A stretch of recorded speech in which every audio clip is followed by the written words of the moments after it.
Like I know for sure it's nobody out the clique that made more screw tapes than me. Nobody. You know what I'm saying? About how So many tapes you think you made? man, I made over 100 tapes, man. Oh shit. Well over 100 tapes. You know Are what they I'm all saying? out, or you still got some to yourself? Oh, well, a lot of them, when I say come from when we weren't naming them. Okay. You know what I'm saying? So those tapes, I couldn't even, Yeah. they just destroyed or whatever. I actually lost them in a house fire. Okay. The ones before Screw started naming tapes, all those got burnt up. And my house had caught on fire and all those got burnt up.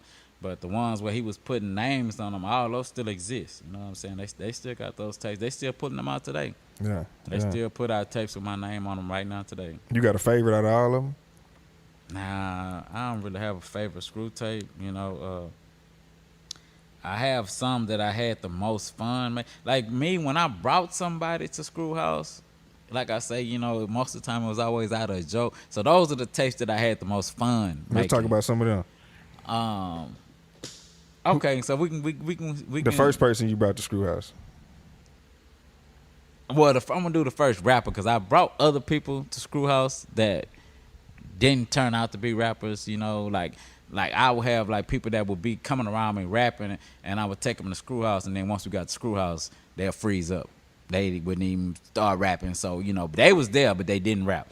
But the first person that I actually took to Screw House to rap, and he killed it. You know what I'm saying? Was Mike D. So like Mike D was somebody that was, we was cool in the hood or whatever, and he would have these little throwdown radios. He would always be rapping over the instrumental or rapping over somebody's song, and I was just like telling him like, man, really kind of like jokingly. I was like, man, you keep doing all that rapping, I'm gonna take you to Screw House. And he was like, yeah, man, I wanna go. So I ended up taking Mike D to Screw House, and me initially thinking he was gonna freeze up, once Screw turned that mic on, but he didn't. Mike D, he ain't freeze up, man. Yeah. He actually That Codeine Fiend, a classic, man. And that was the tape Codeine Fiend. And you know what I'm saying? And yeah, Mike D didn't freeze up. Mike D actually wouldn't stop rapping. Like I had to ask him to chill out. He would not stop rapping, man. That's how I end up putting 2 freestyles on the tape. And if anybody ever listened to a tape of mine, I only freestyle on the tape 1 because I wasn't really big on freestyling. I was more into Screw mixing and Screw the songs. I wanted to hear the music. You know what I'm saying? But Mike D he kept wanting to rap. So I ended up putting another freestyle. It's a freestyle on both sides of the tape, on A and B. Y'all got One More Chance and Shed So Many Tears on that, right? I think that's on that tape. I know to Shed So Many Tears, and then it's another freestyle. I can't even, man, them tapes so long ago. Yeah. I can't even. I think was it the Brat or was it?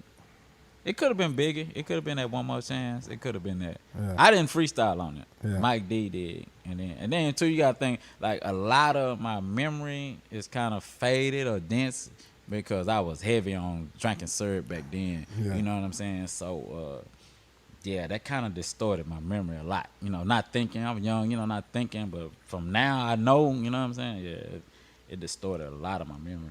Yeah. So you saying Mike D? Who else was some more people that you had kind of brought over there? Mike D was the only one that kind of made it rapping. You know what I'm saying? That kind of he took off rapping like. But like my partner Jiggity J, I brought him over there. Which he in his first freestyle was actually he had E.S.G. His first Screw tape, he had E.S.G. on there. That's live. That's straight from the heart. So he was really excited about that. So how does that go down? Is it like you finna go to make a tape and E.S.G. happens to be over there, or you call E.S.G. like, hey, I'm finna make a tape, come fuck with me? See, Screw House was just a hangout. Nobody ever, like, even when June 27 happened, they didn't all call each other and was like, hey, I'm finna go do this tape. You know what I'm saying? People would just, Screw had so many friends that his friends would just come by the house. You come over there, if Screw happened to be making a tape, you just chill and sit in on the tape. You know what I'm saying? But most of the time you came over there, Screw wasn't making a tape. Like, a lot of the times I came to Screw House, he wasn't making a tape. Like, in the earlier days, Screw didn't have a car. And I know a lot of people just know Screw from the blue Impala. You know what I'm saying? But earlier, Screw didn't have a car. Like I say, Screw was just a normal kid. Talk a little man. bit about Screw and his personality and all that. Like around this time when we first met him. You know what I'm saying? Just so like when I first met Screw, he didn't have a car. If he had a car, it wasn't working all the time. So he would like hit me up or hit. I ain't gonna even say I'm just the only person, but he would hit me up, and he'll be like, "Man, I need to go pick up some records. I need to go pick up some tapes or whatever." And you know, I go scoop him. We'll go to Soundwave, Stick Horse, all these different. You know, he just shopping for records. You know what I'm saying? He just shopping for records, and he'll go back home. You know, I might just drop him off, or I might sit there for like about he pick up something I see, and I'll be like, "Oh man, I want to hear that." You know what I'm saying? I sit there and listen to the records with him. You know what I'm saying? Or if I had something to do, I just drop him off and I'm gone. You know what I'm saying? It was never, I was never mindful of him becoming DJ Screw. You feel what I'm saying? So you just gotta think of it, man, like you just picking up your little nephew or somebody from school and you drop him off and you going on about your business. And that's kind of how I was. But Screw was, I mean, and I can honestly say, man, out of all the years I knew Screw, man never had a difference. So I think me and Screw, we took a liking to each other from jump. You know, some people you just click with them, and it's like y'all always on the same page, and no matter, you know what I'm saying. And it's never a confrontation like, you know, man, I want to eat hot dogs. Nah, I want hamburgers. Like it was never like that. You know what I'm saying? So yeah. So then, man, okay. Talk about Only Rollin Red, man. Only Rollin Red. The name behind that. Were you right? You had the slab and all this at the time, or like just the name? Yeah. I, you know, like I said, I was on in the slab from straight out of high school. I was on the slab. Tell me about it. Yeah. So, Only Rollin Red.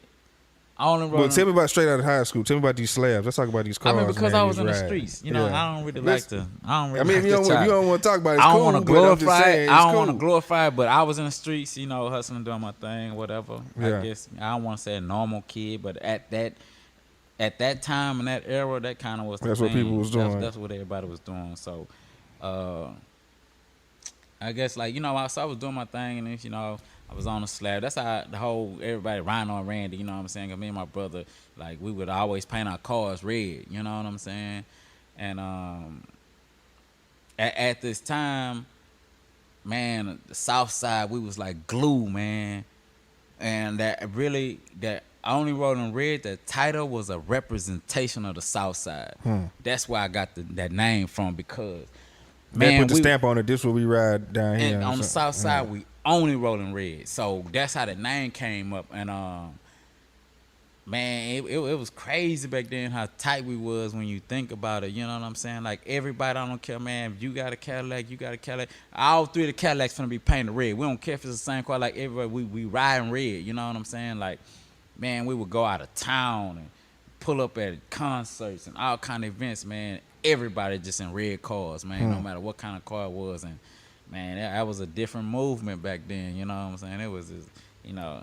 Shout out to everybody that's still on the slab, though. You know what I'm saying? It's just like it's kind of different now, because they have like everybody want their own color.